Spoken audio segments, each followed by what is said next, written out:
Hello all and welcome to Stingray Tom's Florida and another deeper dive into the archive. If you follow the channel, you know that I use the archive for all sorts of valuable information on aspects of Florida tourism that's presented in these videos. Sometimes items from the archive are simply used to illustrate a video, and sometimes I get a significant amount of information from the text to help flesh out the topic. Occasionally, there are objects that are interesting enough in and of themselves to feature in a video. A previous such video is one based on the 1926 book Florida in the Making, which you can see here.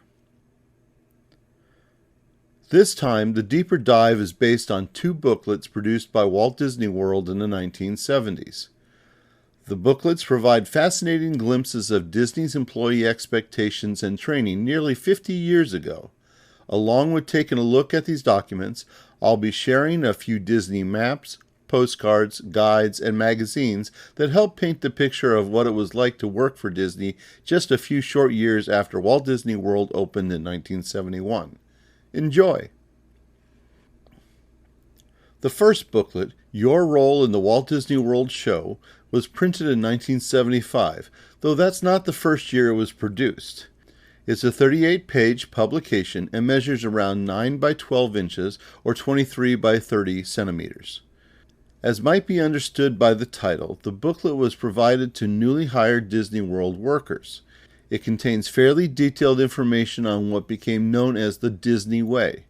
While many corporations had developed their own management systems by the early 1970s, Disney's system was rather unique, partly because of its use of show business terms, even for non-entertainment staff, but also for its concept about every employee was important, from the newest cashier or ride attendant up to the president of Walt Disney World.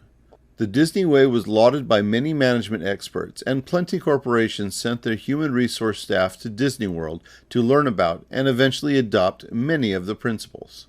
Today's Disney still follows many of these principles, and considering the remarkable popularity the Disney theme parks and resorts enjoy, it shouldn't be surprising to imagine that at least part of the company's success is connected to the Disney Way. This booklet shows that the policies that Disney currently follows were developed many, many years ago. Indeed, by the early 1970s, these management principles had been well established for several decades prior to the opening of Walt Disney World. Your Role in the Walt Disney World Show also provided a brief look at Walt Disney and the history of his company's accomplishments for the nearly 50 years prior to the opening of Walt Disney World in 1971. I'll be skipping that part of the book in this video since the long list of Disney's accomplishments in animation and live-action movies, in television, and in theme parks is well covered elsewhere, and very little of it has any direct connection to Florida tourism. I want to mention that the archive also has a 1977 edition of this booklet. Titled simply Your Role with Disney, it contains just 24 pages, and while it's lacking some of the information of the 1975 edition, nearly everything that's in it is from the earlier edition. So on to Your Role in the Walt Disney World Show. I'll be narrating relevant excerpts from the booklet. As you might guess, I'm not an expert on management, so I really won't be making any comments. I encourage anyone who does have management experience to leave a comment with your opinions. When hearing the words I read, I'd suggest listening to the terminology used and how it both encourages new employees and cautions them about the importance of their responsibilities. The introductory page begins. Welcome to our Walt Disney World cast. You have joined the most dynamic, creative, and diverse entertainment organization in the world. Today, the name Disney is known throughout the world for producing the finest in family entertainment. This is a legacy that was developed through more than 50 years of bold pioneering achievements, a harmonic blend of creative genius and plain hard work. This booklet will introduce you to the vital Disney traditions and at the same time provide you with a broad overview of our entire worldwide Disney team, of which you are now an important part.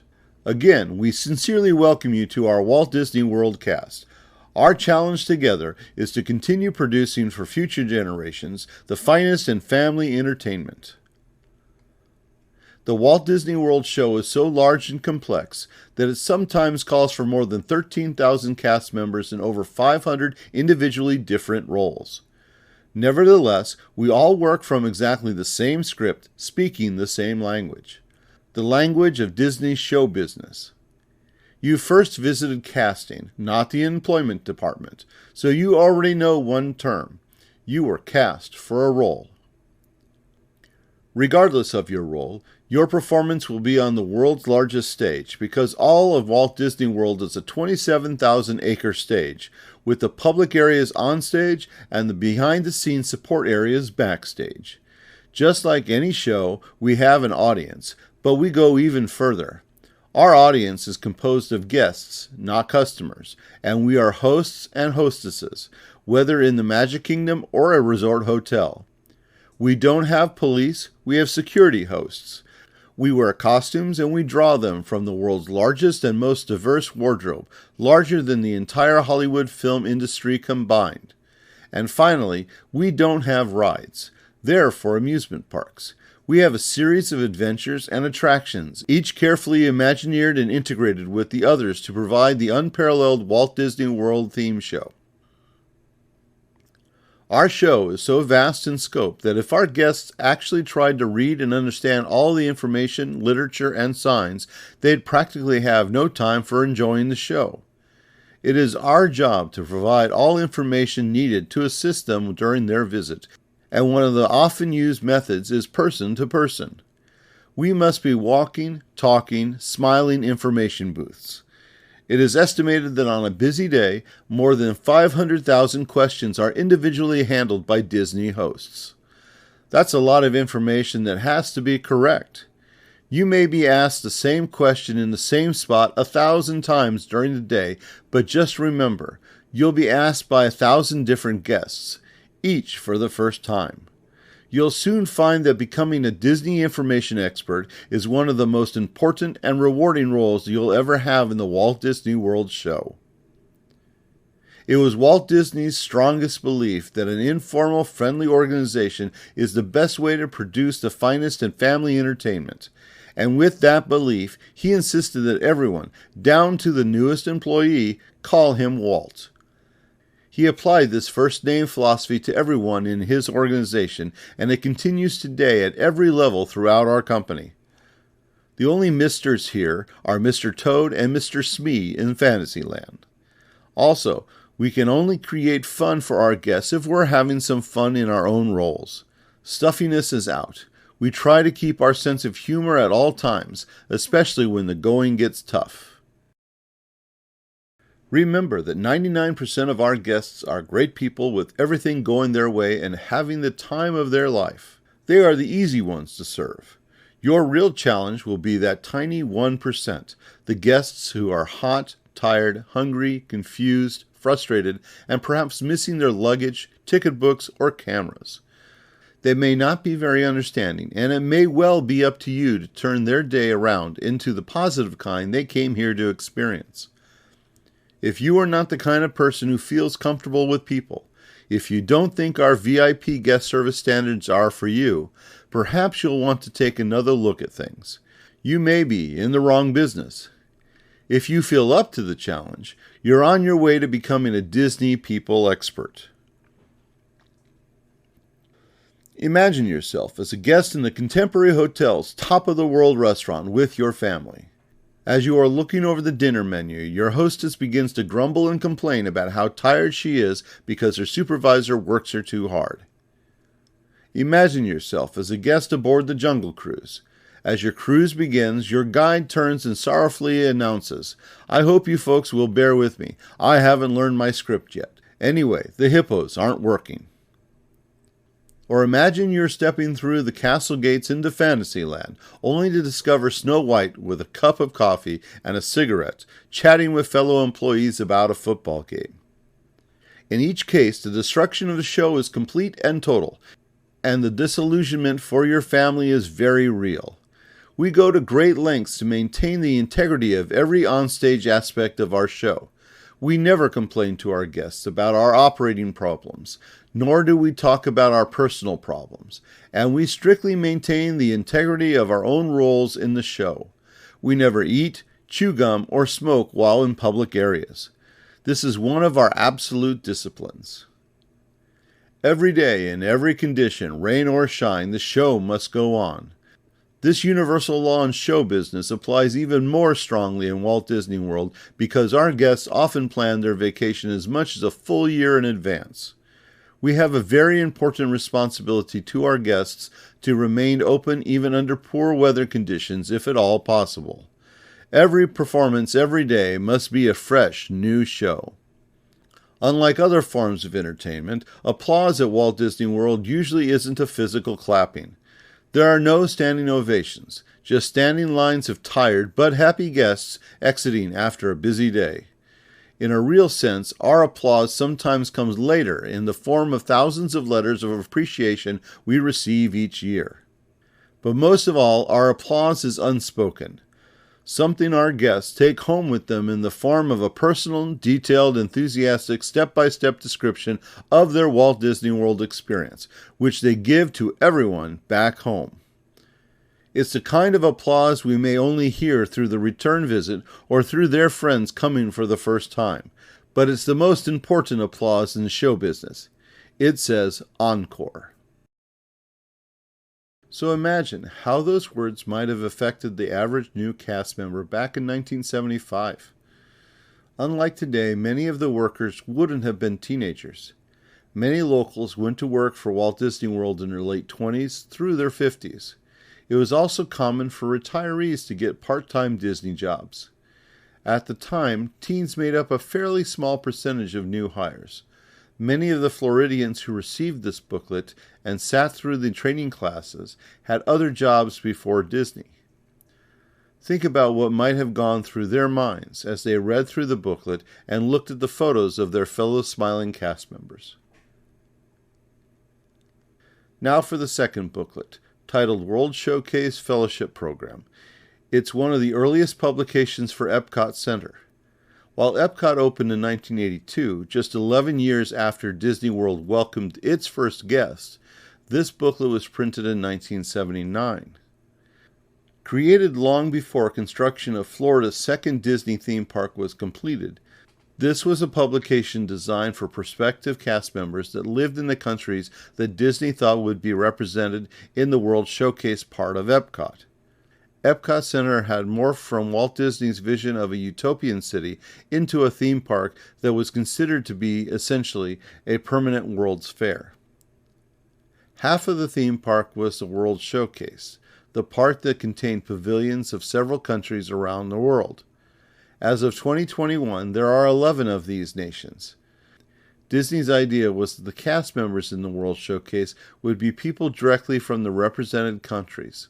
French people staffing the France Pavilion, Chinese people staffing the China Pavilion.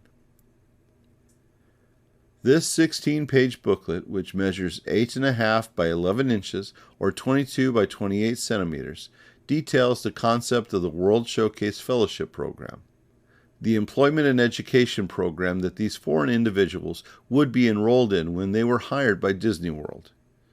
This booklet would have been distributed in several countries around the world: Canada, the United Kingdom, France, Japan, Italy, Germany, China, and Mexico.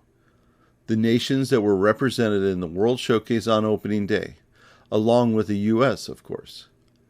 Disney would later add Morocco and Norway pavilions and had plans to include other countries, but none have been added since 1988. Around the time of EPCOT's opening, Israel, Spain, and Equatorial Africa were listed in some Disney World information as potential pavilions, so it's possible this booklet was distributed in those countries as well. By the way, the concept of Equatorial Africa appears to have meant a blending of cultures of countries near the equator, such as Kenya, Uganda, Gabon, and Congo. As I narrate some of the text, remember that this was created for people around the world to explain an unusual form of employment in an American theme park that had yet to be opened. The booklet begins. The World Showcase will be a showcase of the world and a showcase to the world. It will be a permanent international exhibition. It is designed to bring together the people of the world in the true family of man spirit, and to provide a unique opportunity for the nations of the world to communicate their culture and heritage. If the communities of tomorrow are to serve the people of tomorrow, the ideas and aspirations of today's young people must be known and considered. A key concept on planning the World Showcase has been an emphasis on people-to-people contact among the youth of the world. Each nation represented will be invited to send young adults to learn while operating the attractions, shows, restaurants, and exhibits in the pavilion of their native land. In this multifaceted experience, these students will live, play, learn, and work together, thus forming that spirit of unity which best characterizes the World Showcase itself. World Showcase Fellowship Program. The scope of this program requires the expansion of the definition of a fellowship program. Aside from the idea of scholarship, it implies an interpersonal, educational, and work experience program in an environment which fosters cultural exchange. Integral will be participation in unique learning experiences, including international cultural studies, future studies, and leisure time business management studies. International Cultural Studies is a program so unique as to be found only in the World Showcase Fellowship Program. Since the students themselves will be conducting the course, they will share knowledge about their countries in the true spirit of the World Showcase.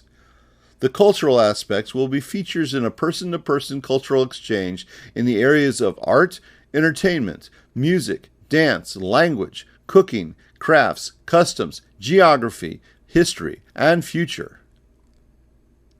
Future Studies. EPCOT was Walt Disney's greatest dream. A goal of EPCOT is to provide a forum where creative men and women of science, industry, government, and the arts from around the world can present new ideas and technologies. Students participating in the World Showcase Fellowship Program will be a part of this forum. These discussions will focus on new concepts and new solutions to the challenges facing all mankind around the world. Challenges in such areas as energy, transportation, earth science, oceanography, space exploration, and science and invention. The Leisure Time Business Management curriculum offers an educational experience seldom found anywhere by providing a unique blend of academic theory with the reality of practical experience. This curriculum will utilize Walt Disney World as a living laboratory in which the student will be exposed to a cross-section of business functions in an environment where those functions are the foundation of one of America's most successful corporations. Specific aspects of Disney's Leisure Time Business Management studies included the art and management of the Disney experience, which introduced students to the philosophy and practices of the Disney way of management, including guest service, operating practices, capacity considerations, and transportation systems. The curriculum also included Disney Resort Management, an introduction to the growth and development of the lodging industry and Disney resorts. Then there was Disney Employee Relations, an overview of Disney's philosophies and objectives, looking at the functions of personnel management, training and development, communications activities, and labor relations. There was also Disney Marketing, an introduction to the Disney marketing approach, and its relationship to products, providing a look at Disney marketing management and organization. Now back to the text. The World Showcase Fellowship Program will allow students to broaden their understanding of the leisure time business in the classroom of the real world.